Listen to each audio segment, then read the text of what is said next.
هزارها مهاجر را اخراج کنی و هزارها افغان با عزت را بخواهی بی عزت کنی.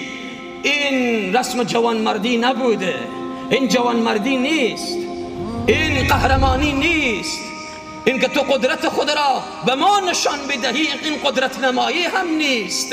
ملتی که یک عمر در کنارتان بودن، مهاجرینی که کشورتان را آباد نمودن، مهاجرینی که اگر توهین نمودید، تحقیر نمودید، لطوکوب نمودید، صدای خود را نکشیدن چون مظلوم و مجبور بودن، امروز تو میایی با بیعزتی اینها را میکشی. این را بدانن مسئولین همسایه نامهربان که این روز به سرشان خواهد آمد. به انسان میرسد.